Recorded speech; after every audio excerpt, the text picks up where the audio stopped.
O texto que a gente vai ler nessa noite, o texto de Isaías, capítulo de número 44. A partir do verso 1, abra sua Bíblia e acompanhe essa leitura, por gentileza, querido. Agora, pois, ouve, ó Jacó, servo meu, ó Israel, a quem escolhi. Assim diz o Senhor que te criou e te formou, desde o ventre, e que te ajuda. Não temas, ó Jacó, servo meu, ó amado, a quem escolhi, porque derramarei água sobre o sedento e torrentes sobre a terra seca.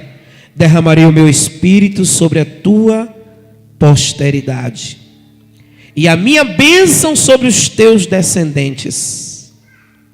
E brotarão como a erva, como salgueiros, junto às correntes de água. Um dirá: eu sou do Senhor. O outro chamará seu nome Jacó, e o outro ainda escreverá na própria mão: eu sou do Senhor. E por sobrenome tomará o nome de Israel.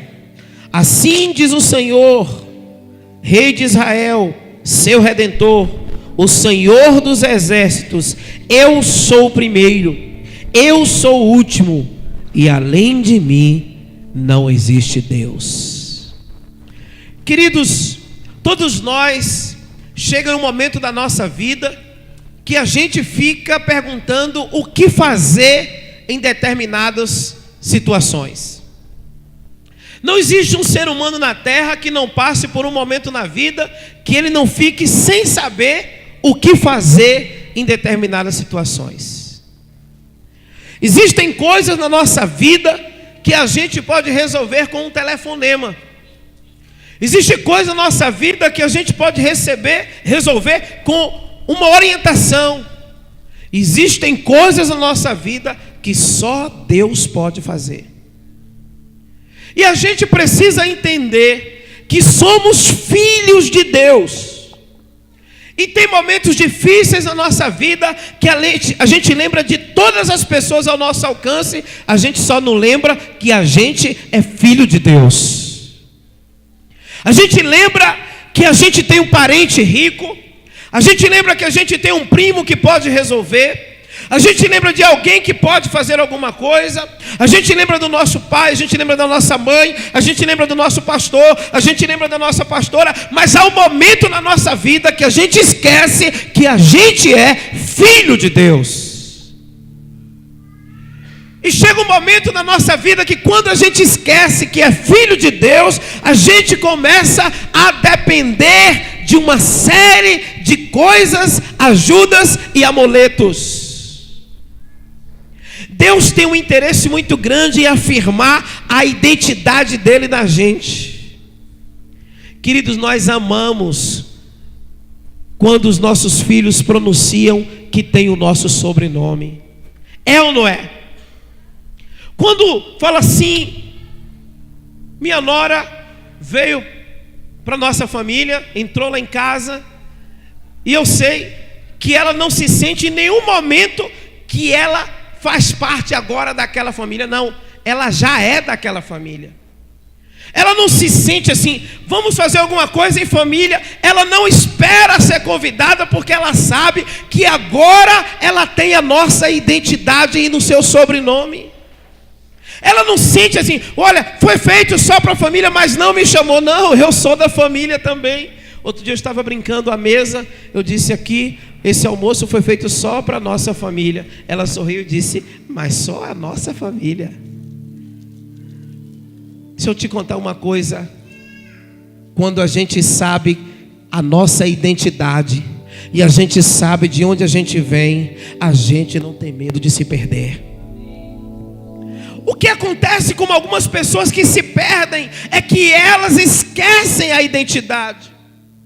A Bíblia nos diz que o Senhor Jesus, Ele, quando chegou nas margens do Rio Jordão, ao se encontrar com João Batista, quando ele se submeteu ao ato do batismo, diz a palavra de Deus que Deus falou com Jesus, e João Batista, todos ali, ouviu.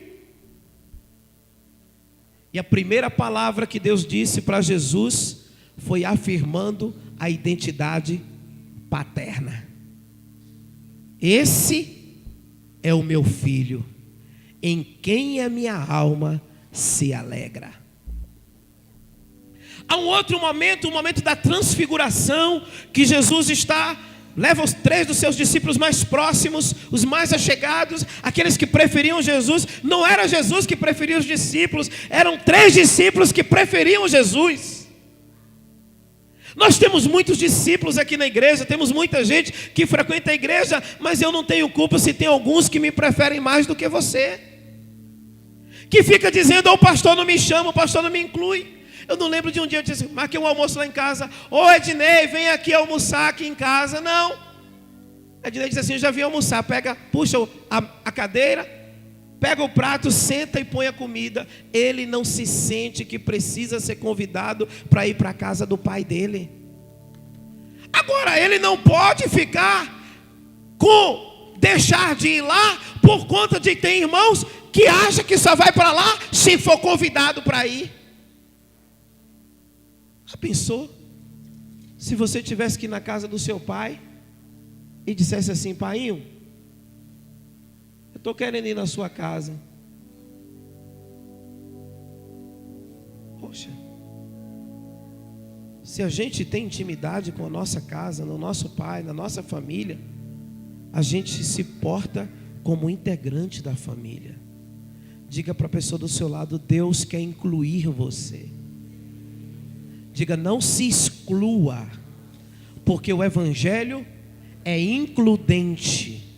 Diga: a salvação é includente. Diga: o milagre de Deus é includente. Diga: a graça de Deus é includente. Diga: Deus é um Deus que inclui. O evangelho é um evangelho para quem aceita ser incluído. Amém? Agora, Jesus chama os discípulos e sobe ali ao monte, e ali ele mostra Elias, mostra Moisés, e é transfigurado diante dos seus discípulos. E naquele momento, um dos discípulos toma a palavra e diz assim: que coisa boa é ficarmos aqui nesse monte, nessa transfiguração. Vamos fazer 3 cabanas, uma cabana para Moisés, uma cabana para Elias, uma cabana para o Senhor, e a gente não precisa nem de casa, a gente só fica aqui vendo a glória. Diga para a pessoa do seu lado: a coisa mais importante é quando o crente descobre o poder da glória de Deus. Diga: quando ele descobre o poder da glória de Deus, ele se torna filho de Deus. Ei, olha para mim. A glória de Deus só é revelada aos filhos de Deus. Por isso o filho do diabo nunca vê a glória de Deus. Por isso o filho das trevas nunca consegue andar pela revelação da glória de Deus. Mas aquele que foi salvo em Cristo, diz a palavra de Deus no Evangelho de João, capítulo 1 e o verso 12, diz assim: ele veio para o que era seu e o seu não recebeu, mas todos quantos o receberam, deu-lhes o poder de serem chamados filhos de Deus, a saber, os que creem no seu nome. O Filho de Deus tem uma identidade sagrada. O Filho de Deus tem um reconhecimento de autoridade. Diga: o Filho de Deus tem o crédito do nome do seu Pai. Olhe para mim. Vou usar um sobrenome aqui muito conhecido aqui na cidade. Há uma família aqui que é conhecida como os Gordo e Moraes. Quem conhece essa família? A cidade toda conhece. Em qualquer lugar aqui na cidade, qualquer lugar, até gente que eles não têm intimidade. Gente que não conhece Gilberto, que não tem intimidade, mas conhece, mas não tem intimidade. Que não conhece Augusto, mas sabe quem é, não tem intimidade. Se chegar um recado deles em qualquer comércio dessa cidade, qualquer ponto, o gordo pediu para você mandar tal produto ali, o cara não pensa duas vezes, porque o nome tem peso, o nome tem crédito, o nome tem prestígio, o nome tem moral. Estou colocando aqui na esfera humana. Quem tem filho de Deus tem os créditos do céu aberto. Por favor, assuma a identidade de filho de Deus e deixe de ficar batendo em porta fechada. Quando você usa a identidade e a autoridade do seu nome, em nome de quem você está fazendo isso? Eu estou agindo no nome do meu Pai. Aquele que me enviou é o que abre o mar para passar. Os escravos que se tornam libertos, supridos e protegidos, mesmo no tempo do deserto. É só invocar a autoridade do Pai. Deixa eu te contar.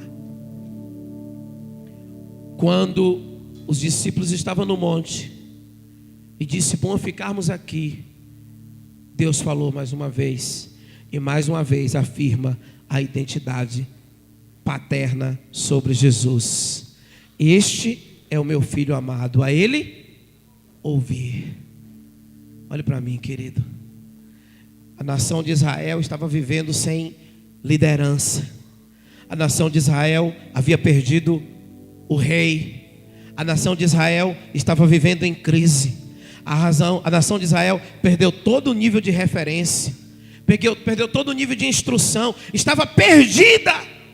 Não sabiam para onde ia, não sabia para onde, que rumo tomar, não sabia que direção tomar, não sabia para onde ir. E então os filhos de Deus ficaram lá: e agora? O que será dos nossos filhos? O que será da nossa nação? O que será da gente? Oh, e agora o que vai ser da minha vida? O que vai ser dos meus filhos? O que vai ser da minha vida? O que vai ser de mim? Nesse momento Deus toma a direção e chama Israel e diz assim: Israel, se acalme. Você não precisa de Deus, porque eu sou o Deus de Israel. Você não precisa se sentir desamparado, porque eu sou o teu Pai. Eu cuido de você, eu não te deixo, eu não te desamparo. Eu não viro as costas para você. No momento do teu sofrimento, eu sou o teu Pai. Ele diz assim: agora pois, ouve, ó Jacó, servo meu. E por que é que ele fala Israel, a quem escolhi? É porque é uma diferença entre ser chamado para estar e ser separado para fazer.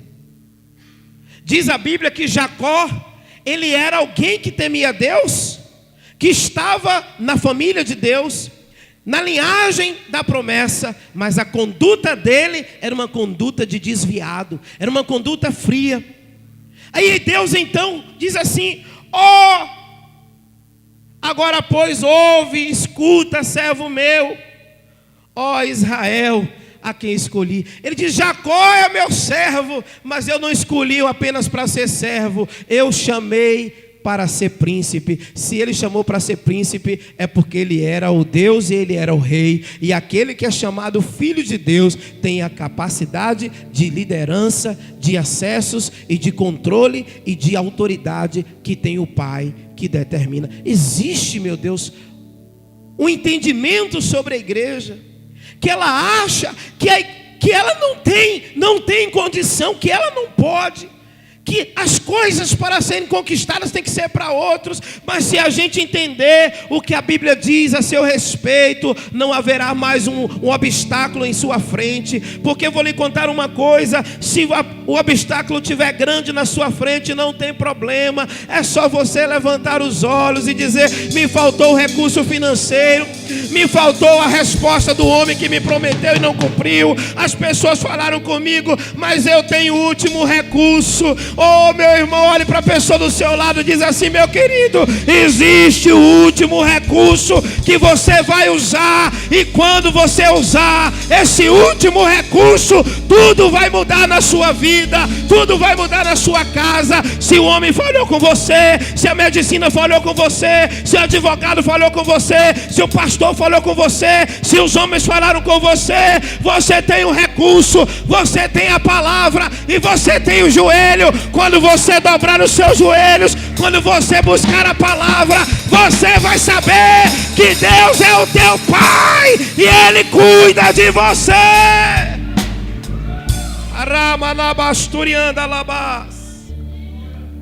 Por que é que as pessoas sofrem?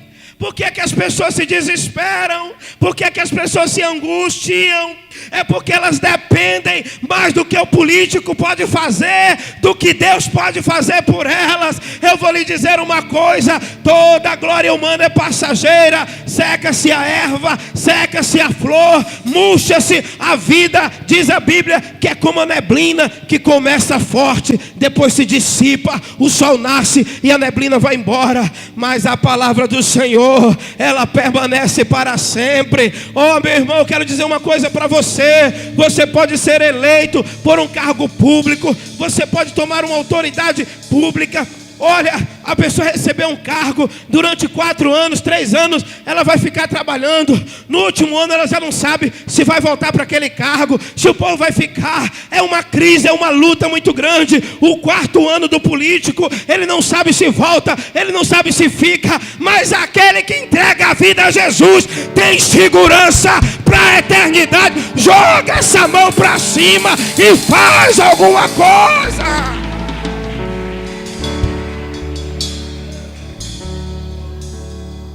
Diga para a pessoa do seu lado assim: eu considero muito você, mas quem faz? Aponta para cima assim, ó.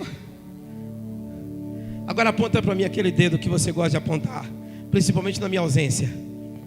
Aponta e diz assim: ei, tá muito bonito você está dizendo aí, mas eu vou lhe dizer uma coisa: é Ele quem faz.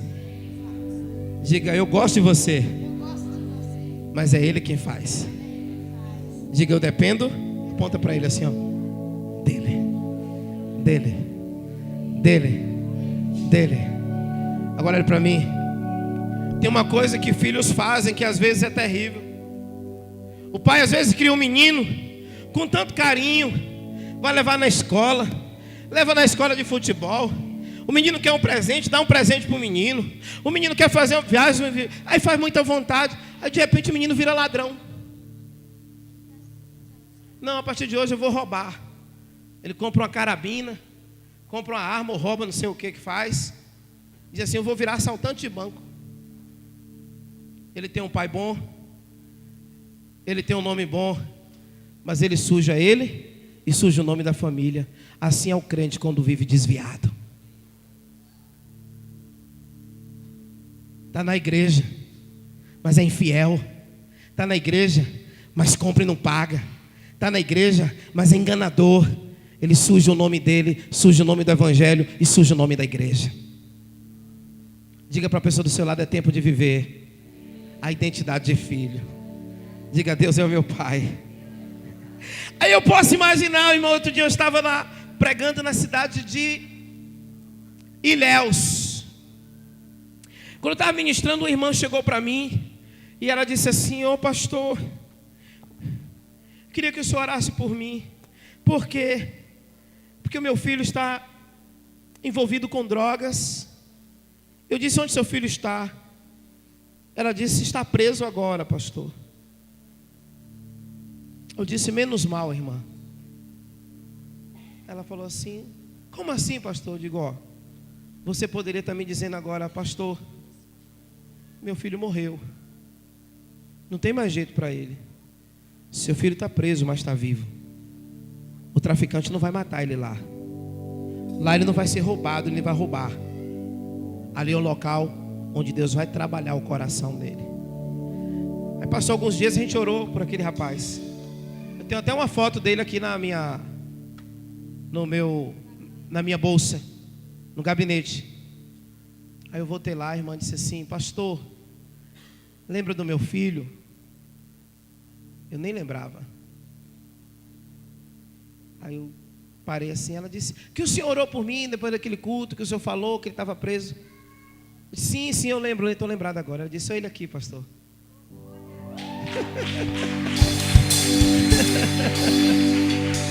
Entregou a vida a Jesus, estava crente. Oh, meu irmão, nenhum dos nossos descendentes vamos ter o desgosto do diabo roubar. O diabo vai ter que devolver. Os nossos filhos são para a glória de Deus. Diga para a pessoa do seu lado: você é filho de Deus.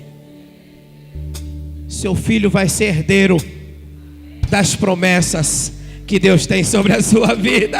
Você pode dar um aplauso ao Senhor? Escute o que a Bíblia diz, não sou eu. Porque derramarei água sobre o sedento. Verso 3 do capítulo 44 de Isaías: porque derramarei água sobre o sedento e torrentes sobre a terra seca. Derramarei o meu espírito sobre a tua posteridade. O que a Bíblia está dizendo aqui? Que os nossos filhos e os filhos dos nossos filhos vão ser tomados pelas chuvas, pelo derramar do Espírito Santo de Deus. Eles viverão uma vida espiritual que a gente só pensou, que a gente idealizou, que a gente sonhou, os nossos filhos vão viver. Olhe para mim, diga: você é filho de Deus. Diga: o diabo já sabe disso. E todo aquele que é sinalizado que é filho de Deus, o diabo sabe disso antes da gente. Você lembra de um homem, de uma criança, que saiu um decreto e dizia assim: vai vir o libertador, está para nascer, segundo a profecia, vai se cumprir nesses dias. Lembra o que foi que o faraó fez? Vamos matar todos os primogênitos dos judeus, dos hebreus, para que não nasça o libertador. Estou inventando? Se você não lê a Bíblia, assista os 10 mandamentos. Eu achei um negócio interessante. Irmão, fale da Igreja Universal quem quiser. Fale do Bispo Edir Macedo quem quiser. Eu respeito todos os pastores e todas as igrejas. Quem tem o direito de dizer se é igreja ou se não é, é Deus. Uma vez tinha um grupo pegando um bocado de heresia lá, os discípulos de Jesus que estavam frequentando as reuniões da Fiel. Aí disse assim: não, aquilo ali está errado, aquilo ali está errado. Vamos pedir para eles pararem de pregar essa heresia aqui. Jesus: deixa eles pregarem. Quem não é por nós, é contra nós. E quem comigo não ajunta, deixa o povo pregar lá. Se tiver errado, no dia do juízo, Deus vai ser severo com eles. E se eles estiverem pregando certo, e eu estiver julgando e me levantando contra o que Deus levantou, então não vou entrar nesse mérito, deixa lá. Eu sei que uma pessoa que tem uma obra natural, humana, carnal e comercial não suportaria a pressão da Rede Globo de televisão, de toda a estrutura católica perseguindo, e de toda a estrutura de poder político também perseguindo a Igreja Universal e o Bispo Edir Macedo, que já foi até preso. Pasmem vocês. Os anos se passaram, a igreja ficou mais forte, o ministério cresceu, comprou uma televisão falida, e a televisão hoje tem solidez para comprar a Rede Globo de televisão. E outro dia eu vi um negócio muito interessante eles falando lá. O cara falou assim: você lembra daquele tempo que as pessoas falavam muito, tinha muita matéria perseguindo a gente? Ah, lembro dos jornalistas que falavam, disse assim: não, a maioria daquelas conversas pararam, porque o jornalista que falava mal da gente, hoje é tudo funcionário da gente, hoje eles são pagos para falar bem. Falaram do Edir Macedo assim: está entre os 10 pastores mais ricos do mundo, do Brasil. Aí falaram isso de Silas Malafaia, eu vou processar o filho da égua que falou isso, eu vou fazer, falaram de Edir Macedo, sem problema, ele mentiu. Eu não sou os 10 mais ricos do Brasil não, eu sou o mais rico do mundo. Parou a conversa, ninguém falou mais nada, porque ele não se ofendeu. Deixa eu te dizer uma coisa. Outro dia lançaram, e agora vai lançar o livro da biografia do Bispo Macedo. Vi na internet: como é que pode a biografia desse homem? Meu Deus do céu. Um recurso desse poderia estar fazendo a obra. Um miserável não é capaz de dar um prato, um pão ao vizinho que está no lado dele passando fome. Aí ele fica censurando o camarada lá que tem não sei quantos mil projetos no mundo inteiro que faz trabalho social. Quem conhece, você precisa conhecer o fundamento da história das pessoas antes de fazer qualquer juízo a respeito delas. A Igreja Universal do Reino de Deus tem uma obra social no mundo, de resgate de famintos, de miseráveis, centros de recuperação pelo Brasil inteiro eles têm. Então, vamos deixar de conversa, de falar de coisa que a gente não conhece. Vamos falar de Jesus de Nazaré, ao invés de ficar um irmão atirando no outro, uma igreja apontando a outra, um atirando no outro para descobrir se o está certo e o que está errado. Eu vou lhe dizer uma coisa: Deus é quem é o juiz de nossa vida, e a gente não tem esse título de julgar um ao outro. Agora deixa eu contar aqui. O homem de Deus se levanta, vem uma estrutura denominacional, e ela acha que a estrutura denominacional é a única porta que pode abençoar a porta e a vida das pessoas. Diga para a pessoa do seu lado: não é a igreja que te salva, não é a igreja que te dá identidade. Diga: quem te dá identidade é Jesus. Diga: se você estiver firme com Jesus, você é curado. Diga: se você é firme com Jesus, e se você não for curado, Jesus continua sendo Jesus. Diga: Jesus, Ele nos deu identidade. E diga: quando nós sabemos quem nós somos, não tememos ameaças do adversário. Me encontrei, deixa eu voltar nos 10 mandamentos.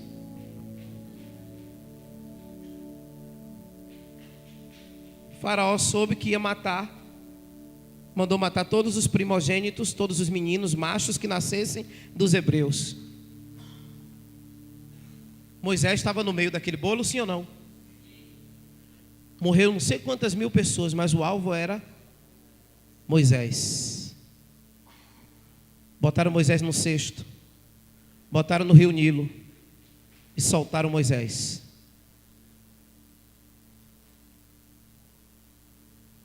Faraó tentou matar o libertador. Fala a verdade, Deus, quando ele quer pirraçar também.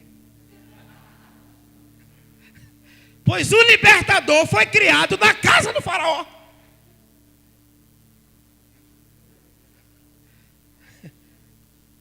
Vou lhe aconselhar uma coisa, meu irmão: quando Deus falar, cede logo. Não fica relutando não, porque fica complicado. Ele vai apertar você. Olha, então o menino é criado, ele aprende a ler, ele aprende a escrever, ele aprende a fazer conta, ele aprende a lutar, ele aprende a guerrear, tudo dentro do palácio. Diga: quem tem a identidade de filho, diga: aquele que recebeu a identidade de filho de Deus, não tem faraó que possa matá-lo. Dê um aplauso ao Senhor.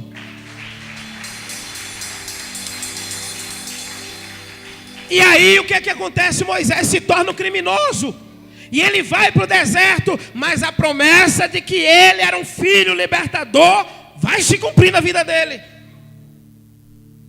Diga para a pessoa do seu lado: não importa quantos desertos você entre, quantos desertos sua descendência vá, diga: tem uma promessa sobre a sua descendência.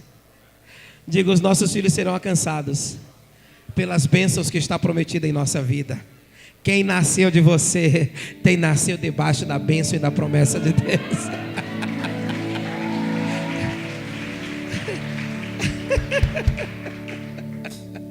Pode ir para o deserto, mas Deus vai cuidar a vida e vai proteger e preservar. Amém? Amém ou não amém? Eu estava conversando com uma pessoa que nos procurou essa semana lá em casa. Aí a menina começou a contar a história. Eu fiquei assim, feliz da vida. Ela disse assim: eu me desviei, eu cheguei a fazer. Aí começou a falar algumas coisas que fez. Eu disse: e aí? O senhor sabe, não dá para ficar lá. Fala mais aí, fulana. Ela disse: as promessas que Deus fez na minha vida. Mesmo não querendo igreja, sendo contra a igreja, com dificuldade com a igreja, minha mãe dizia assim: tu tem um chamado, tu tem uma promessa, tu é do altar,